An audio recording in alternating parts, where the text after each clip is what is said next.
Today I'm going to repair a broken garage door hinge. Actually, I've got two broken hinges that I need to fix, and I've never done this before. But by the end of this video, you'll be able to do this repair on your own and save a lot of money.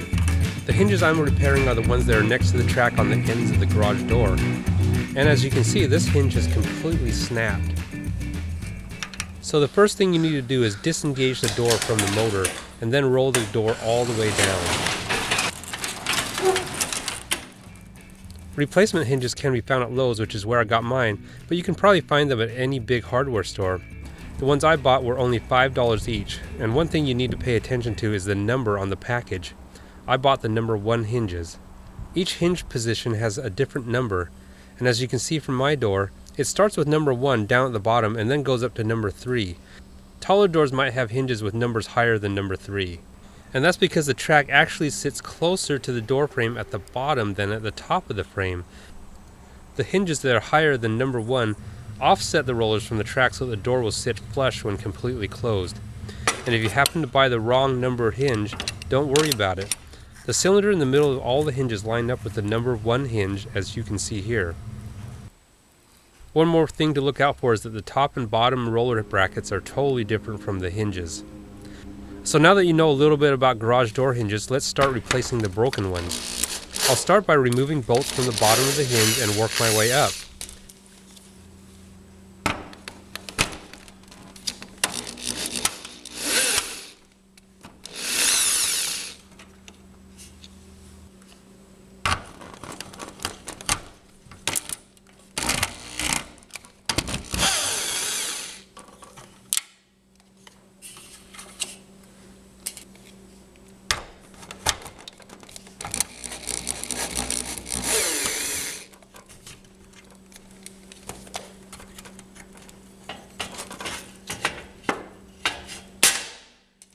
Now just slide the roller out and keep it handy because we're going to use that part again.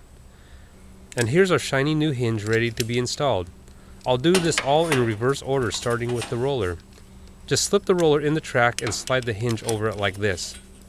Now line up the holes with the openings in the hinge and place the bolts back in, starting from the top. And don't forget to use the washer from the old hinge.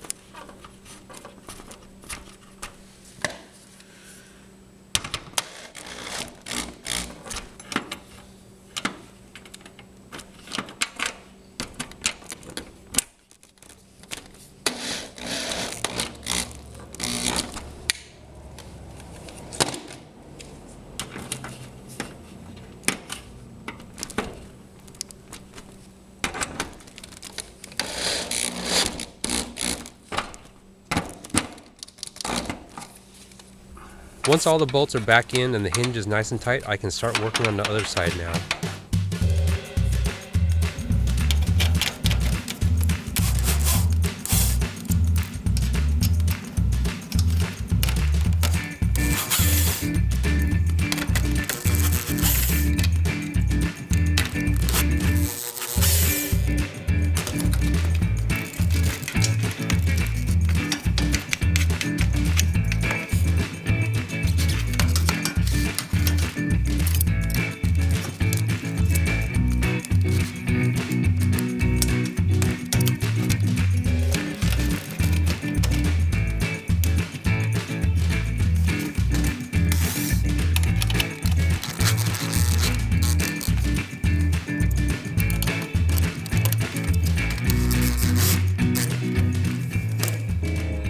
Okay, so the second hinge is done, and as you can see, it isn't too hard to replace, and I think anyone who's even slightly handy can do it.